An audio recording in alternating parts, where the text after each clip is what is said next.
Өскеменнен түсте шыққан автобус Ұлан арқылы Самарға тікелей асып, ертіс түсіп, көшімнен бір-ақ шығуға бел байлаған. Шағын сары автобус ішіндегі жолаушыларды селкілдете ұрып, соқтырып келеді. Күн аяздан шаңытып тұр. Жолаушылар арасында нәресте құшақтаған жас келіншек сәбиін уатумен әлек. Ең артқы орындықта отырған Архат көңілсіздеу күйде көзін жұмған. Ұйықтайын деп ойлаған, бірақ көзі ілінбей-ақ қойды. Амалсыз қырау тұрған терезеге таянып, ыстық деммен алақандай жерді ертіп тысқа үңілді. Маңай мұрты бұзылмаған сере-сере қар. Алтай қыс ағыл тегіл аспаннан саулаған ақ тасқын қымтаған қалпы. Өлі дүниедей.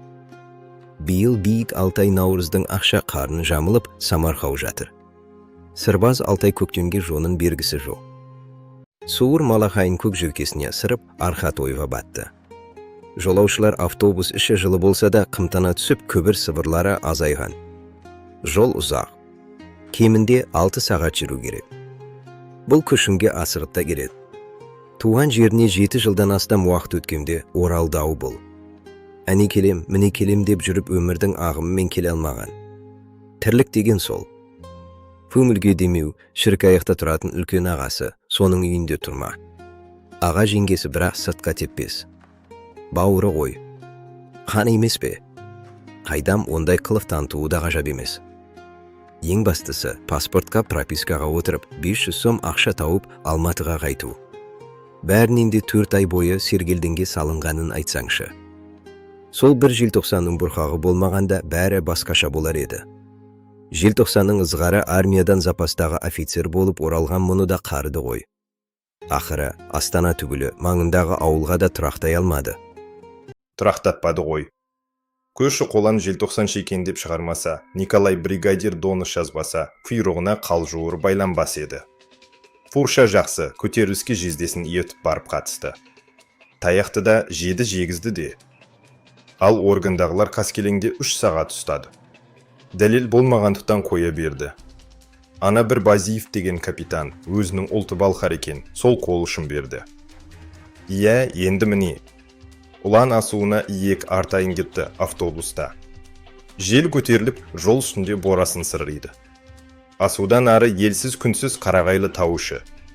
Боран асуда күшті болса, сор сонда қайнайды. Күткенде-ақ алай түлей боран түтеп тұр екен. Автобус іші бірден қаракөлін келенді. Жолаушылар үрейлене үрпейсіп отыр. Айнала ақ топан. Жол қиындады. Келісті жүзді жас келіншектің нәрестесі қыңқылдады. Келіншек кішкентайын құрғақтап алып, баласын емізді. Осы борандағы жалғыз жұбаныш осы еді. Тыста суырып соққан жел қаңтардың аяғында қағынған бурадай бұрқырап, көлікті жүргізбеуге айналған. Ұлан асуындағы үрейлі сәттер басталды. Кенет сары автобус бір жағына қиқан ете лықси беріп, бір жамбасына қарай ошарла құлады. Жұрт ушу болған күйде сол жаққа ауды. Тоқтатыңдар паниканы. Жігіттер, мен есікті ашамын, басқаларға көмектесіңдер. Автобусты тезірек тұрғызып алуымыз керек. Артқы есік ашылған бойда боран ішке аждахадай үйтқып ала жөнелді. Архат бірінші болып сыртқа, боранның өтіне шықты. Омба қарды тізеден кешкен 30 шақты адам жабыла арғып, автобусты өз орнына дік еткізіп тұрғызды. Ауызбіршіліктің күші. Көріп қалыпқа келісімен бәрі де қуаныса қауқылдасты. Қауіпсі елгендей болғанымен сын әлі алда еді.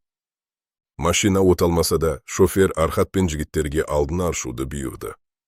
Көлік іші бағанағы жылуынан айырыла бастады. Боран әлі құтырып тұр. Бірақ бұл адамдар қиындыққа мойымайтынын дәлелдеді. Ұлан асуындағы арпалыс жалғасуда. Архат шофердің қасына келді. Боран бақсыдай автобуста айнала асыр салып үйірледі. Оның ойына ешкімде, ештеңеде тосқауыл бола алмас. Адам ойы ерікті. Ол қазір Ленинград маңындағы қар жамылған қалың орманда 3 күн бойы жалғыз қалғанын еске түсіріп отырған. Армияның аты армия. Оның өз заңы бар. Ал әйгілі желтоқсанның жөні тіптен бөлек. Ол үшін өліп кетсең де арман жоқ. Қойша қамалып, тырнаша жұлынған жас жайсаңдар. Инструкцияның маған қандай қатысы бар, аға? Отан алдындағы борышымды өтеп келдім. Бірақ пропискасыз жұмыс жоқ, ауыл совет көлеңкесіне орғады. 3 yaş jigit da quturungan karlı kuyun işine шығып ketdi. Dalada bürdi işqına ulugan boran, içte ızgarlı ayaz. Көңілі қамырықты. Архатта үзік ойлар жайлаған. Бәрінен бұл секілді ашық күнде адасқан аш екен.